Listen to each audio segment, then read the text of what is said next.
प्रिय भाई बहनों, हम आज भगवान बुद्ध के सेवक आनंद के बारे में सुबह बात की थी। दूसरे भाग में आज चर्चा करेंगे कि भगवान आनंद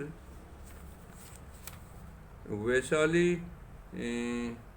में जब भगवान छोड़कर आखिरी बार वैशाली को छोड़कर और कुशीनगर की तरफ जा रहे हैं, तो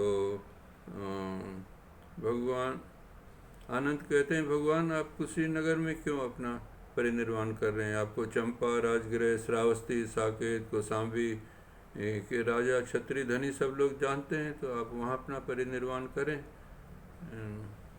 लेकिन भगवान ने कहा कि नहीं आनंद, ये मैं पहले भी 6 जन्मों में यहाँ का राजा रहा हूँ और मेरा यहीं परिनिर्वाण हुआ है, ये मेरा अंतिम परिनिर्वाण है, इसलिए मैं यहीं पर करूँगा। इसलिए वो कुशीनगर में अपना परिनिर्वाण करते हैं। आनंद का जो खुद का परिनिर्वाण भगवान के समय तक उनको अरहंत नहीं बन पाए थे। कितने ही शिष्य थे जो भगवान के पास आते थे और आनंद से ज्ञान लेकर वो अरहंत पद प्राप्त कर पाए थे, लेकिन आनंद खुद उस पद पर नहीं पहुँचे थे। भगवान के परिनिर्वाण के बाद जब पहली संगति हुई थी, उस संगति में आनंद को भाग लेना था, और लेकिन उनको अरहंत नहीं, केवल अरहंत ही उसमें 500 भाग ले सकते थे और आनंद का भाग लेना जरूरी था। उनके लिए संगति 3 महीने स्थगित की गई ताकि वो अरहंत पद पे पहुँचे। लेकिन जो 3 महीने की आखिरी रात को उनको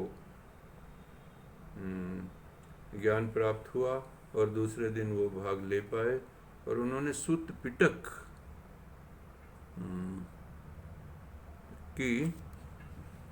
का जो संज्ञान किया। तो सूत पिटक में जो भगवान के एक एक शब्द हैं वो आज हमें आनंद की वजह से मिलते हैं। आनंद अपने बाकी साथी थे मोदगलायन, सारिपुत्र, उनका भी बहुत सम्मान करते थे। सारिपुत्र से वो सलाह भी लेते थे और मोदगलायन का भी आदर करते थे। सम्मान की भावना उनमें बहुत थी। तथागत का भगवान कहते थे कि जो तथागत का सम्मान करना चाहते हैं वो आनंद का सम्मान करें। भगवान के मन में इतने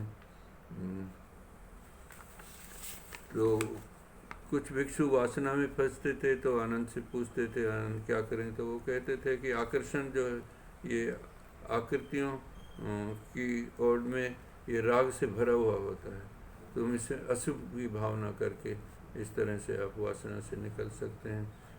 भगवान आनंद के एक सबसे जो याद किया जाएगा वो महिलाओं के लिए जो पहले बार उनकी माँ प्रजापति गौतमी की प्रवज्जा आनंद के कारण ही हो पाई और उससे महिला जगत को भी भगवान के ज्ञान का लाभ हो पाया।